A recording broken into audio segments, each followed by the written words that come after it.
Hey everybody, it's the Nitty Professor. Thought the day after Father Day would be a great day to talk about the connections between fibercrafting and parenting. And this is all the more interesting to me because book 4, which now I'm just waiting on the final details for the artwork, has a lot to do with parenting because it has to do with the struggles of a queer child to come out to their parents. So it's something I think about a lot. Also have a queer child and grew up with a gay brother. Parenting is not always easy, but knitting and fibercrafting can be a kind of a partner in many ways. And I have a few points in front of me that I thought would be worth pointing out since they're points, right? And certainly crafting is something that I did a lot with my kids, including fibercrafting.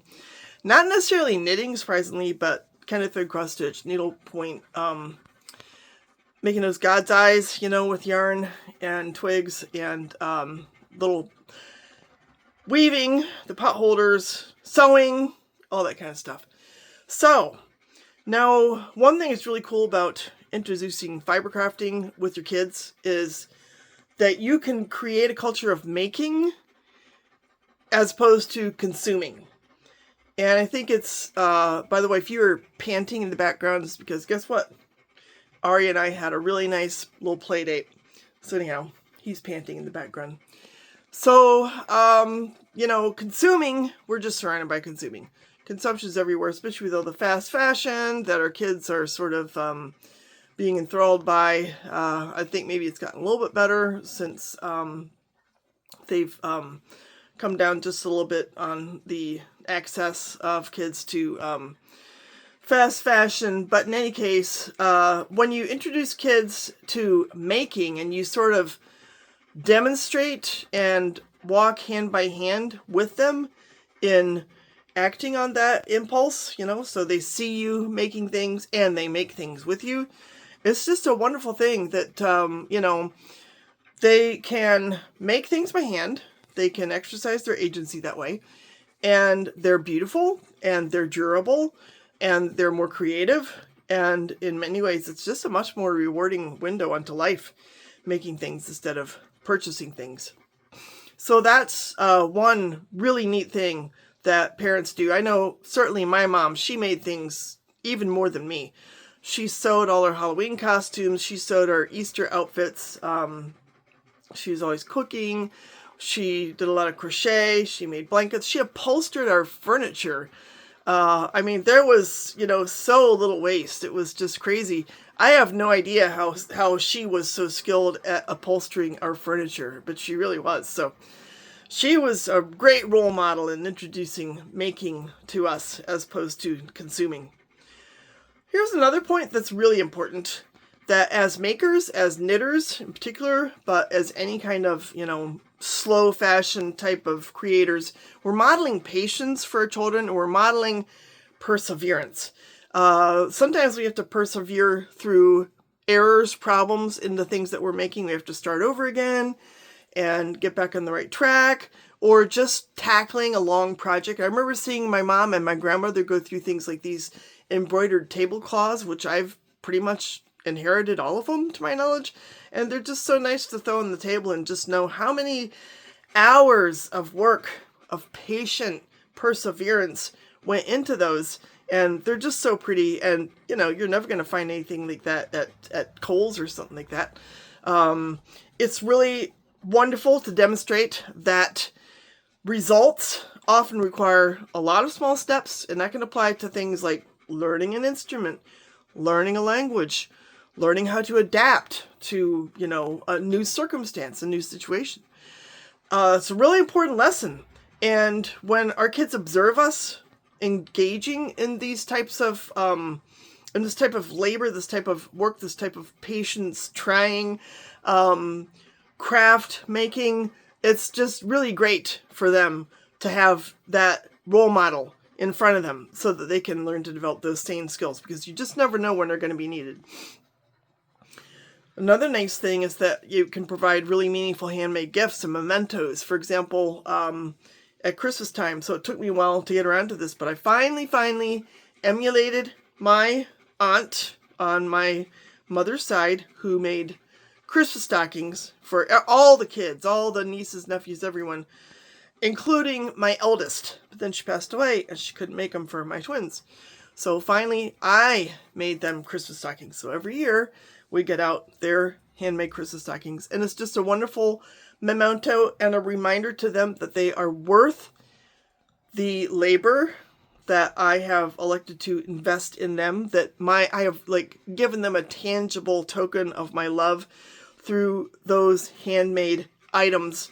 And I think that applies indirectly to, when you teach them to make their own things and they recognize that they have skills that are essentially a kind of a gift that you've passed on to them, that they can also embrace as from their parents.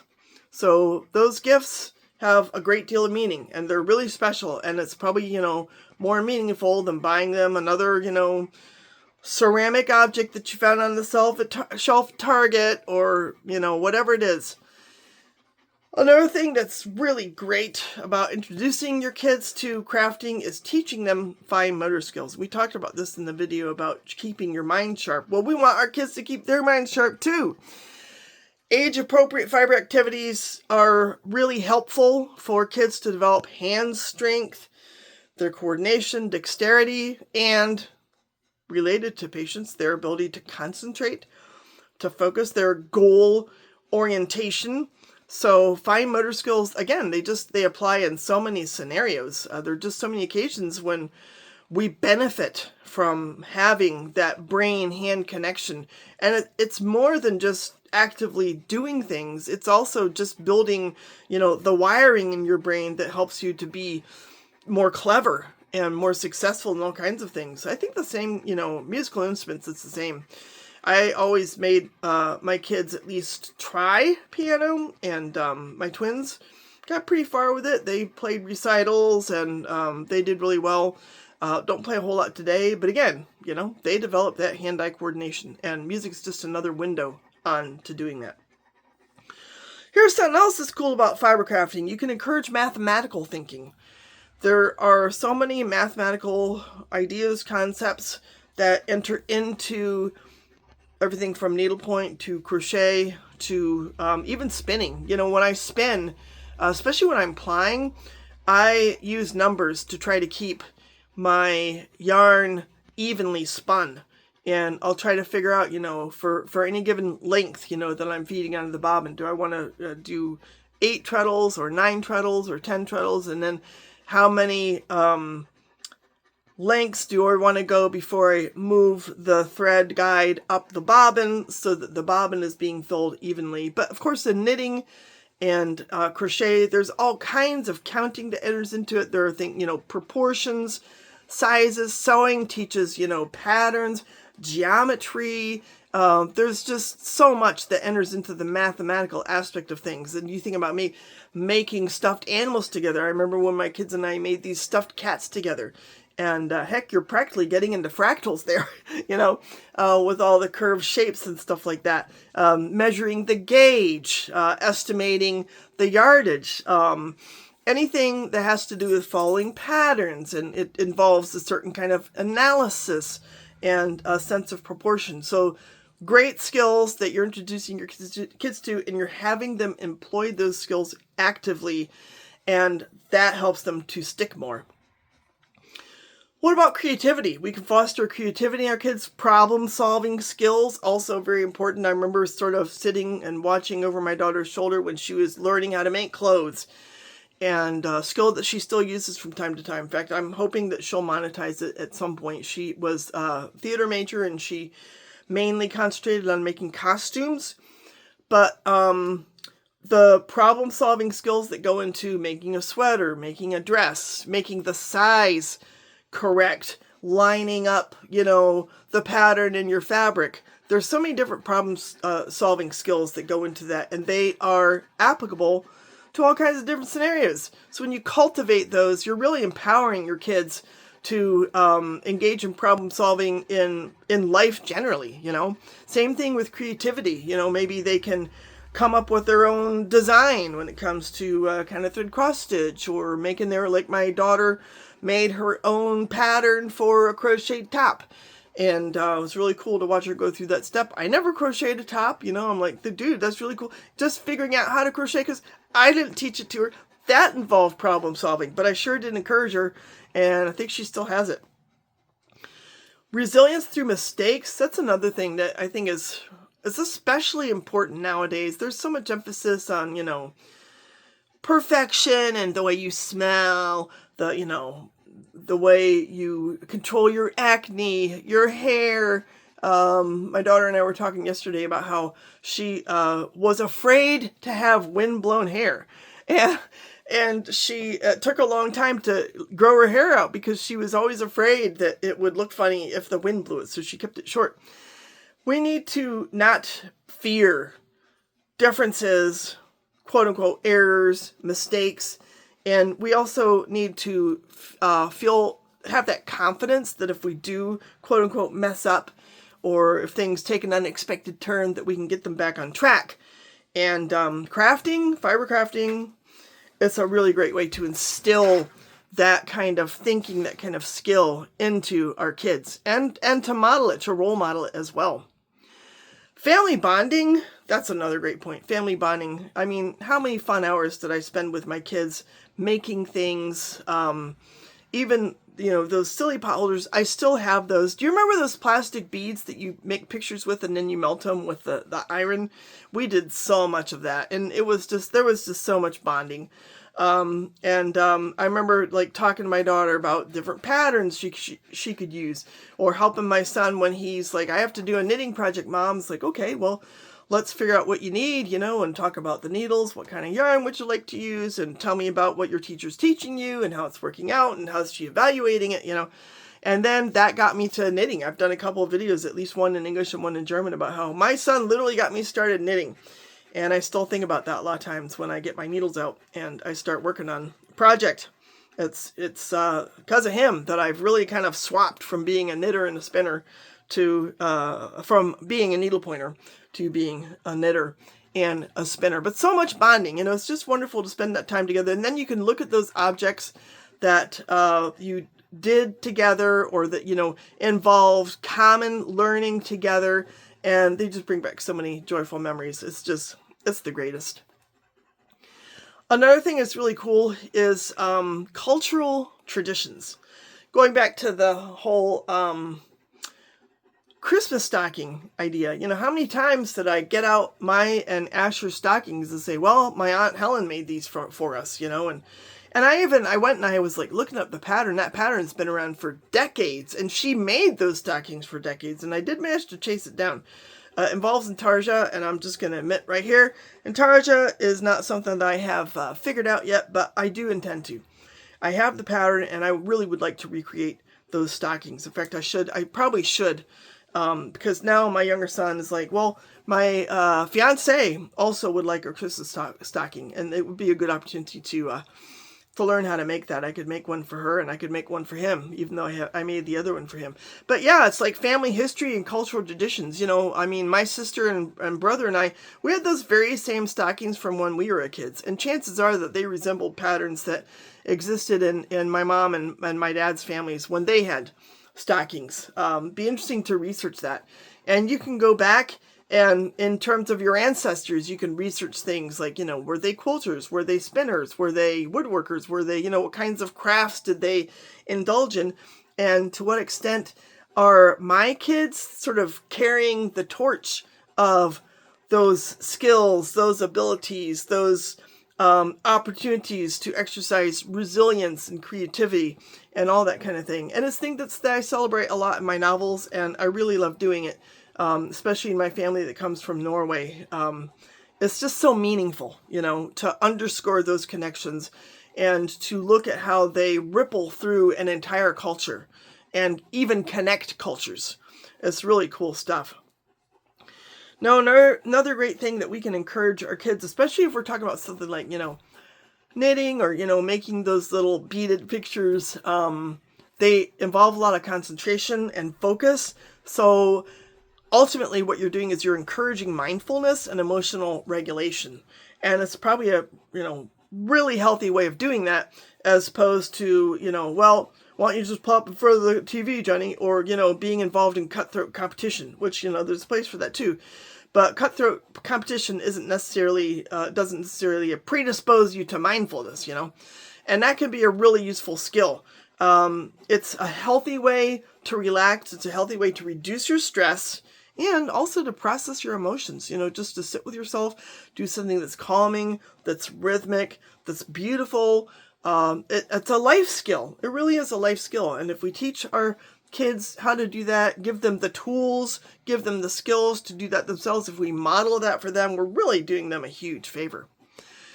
How about the idea of encouraging generosity? I think about how I go to the fair every year and they have the 4-H displays, and those kids learn how to make all kinds of different things. And a lot of what they're taught revolves around community service and generosity. And I'm sure a lot of us, we encourage our kids to make things not just for themselves, but also to give away, to share, to give to their friends, to give to strangers. Generosity is something that really builds your self-esteem, and it just injects those really wonderful chemicals into our brain that tell us we've done something that makes us a better person and that can help us feel good about ourselves. So there are a lot of openings for community service when we teach our kids how to craft. Another thing that is really beneficial is encouraging lifelong learning. I can go back to my daughter again because, ever since she started sewing, back about, it's been probably 12, 14 years, she kept doing more of it. In fact, she got to the point where she was working at a bridal studio. So she kept adding to her skills. She kept building on her knowledge of how to use a needle and to use the different machines and to do different techniques so that she could reach the point of, altering bridal gowns and probably at some point making bridal gowns. I think that's probably very likely at some point for her. So lifelong learning, that's certainly something that I've probably modeled with all my crafting. I think my kids have seen me craft for their entire lives, but not just doing one thing, trying my hand at different skills, learning how to spin, learning how to knit. I've taken weaving classes now. I've got the materials to learn rug hooking. I've got all kinds of different craft ambitions in mind, different techniques. My son wants me to make him a cabled sweater. Keep telling you all about that. One of these days I will. I've made a cabled scarf and a cabled hat. So it's like the next step, right? So we model lifelong learning. We teach them to also adopt the same strategy, the same habits. Going back to the idea of those mementos, there are keepsakes. I just ran across yesterday, I told a friend of mine I was de-hoarding. Basically, I want to prevent hoarding. So I went through this whole shelf, and on there was a little heart that I looked at. It's like, it's crocheted, and it's not a yarn I ever used. I'm pretty sure my daughter made that, So it's like this little memento from her. It's a keepsake. And sometimes we do that and it's really overt, like if you make, growth chart project, or I even ran across a coloring book that was from my mom that had people's birthdays listed in it. That's a tremendous keepsake. I still have blankets that people made for my kids when they were babies. It's like a record of my kids, development, growth, and a record of their family story. When you make baby blankets, when you make little baby sweaters, things that could be passed down.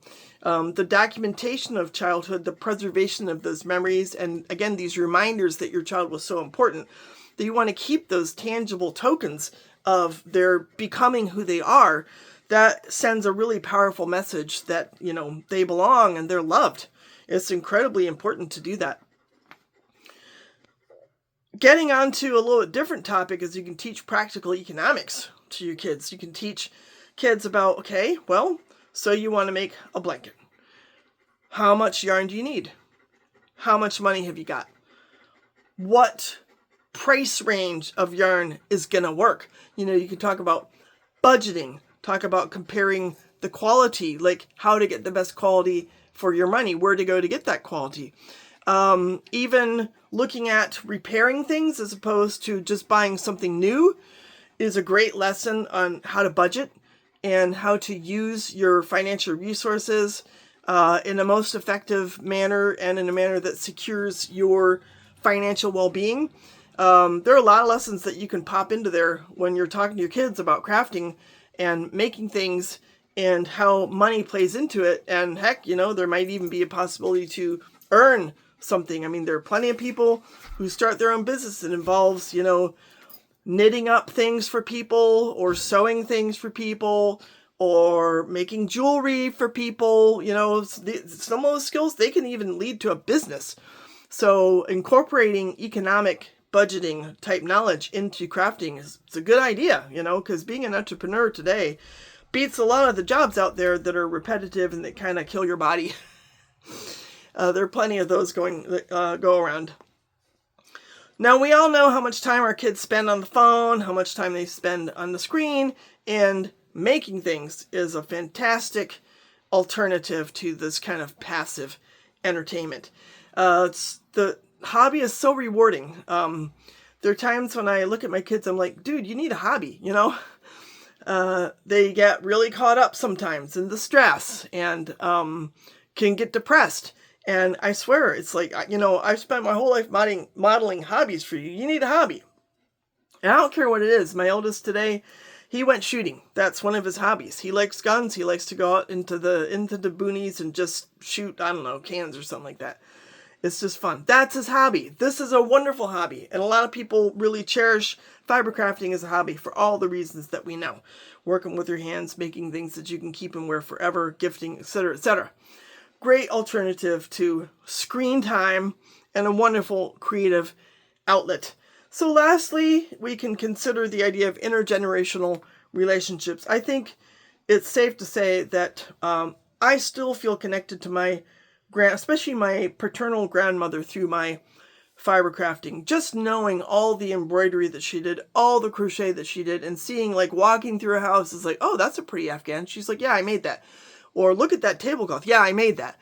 That's a nice apron. Yeah, I made that. I feel connected to her when I wear things that I make, when I use things that my kids made, and when I have the items that were left behind from her that she made that are now on my table or on my bed or whatever it is.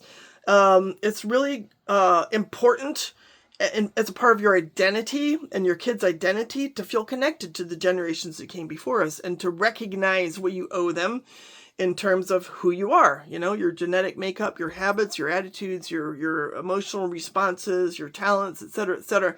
It makes being a human a little easier to bear sometimes, I think, to know that we're not all alone. It's like you share stuff with people, we have stuff in common. There's a reason why we ought to be getting together and why people live longer when they do get together. Grandparents, parents, children can connect through these shared crafting traditions and the memories that emerge from those things that we make and that we make together, and the skills, just knowing that, I'm moving my needles very similarly to how my mom moved her needles when she knit, and to the way my brother moved his needles when he knit. I'm doing the same thing. I feel connected, and it makes me feel grounded, and it just strengthens the notion of that love, that shared love between the generations. So I'd be really curious how you sort of see fiber crafting as fitting in, to the extent that you're a child of parents or a parent of children. Maybe I've missed something. I'd love to know how fiber crafting is something that you incorporate into your life as parents or children of parents. And I look forward to seeing what you guys come up with. Thanks again for tuning in. Hope you have a great start to your week. We'll talk soon. Ciao.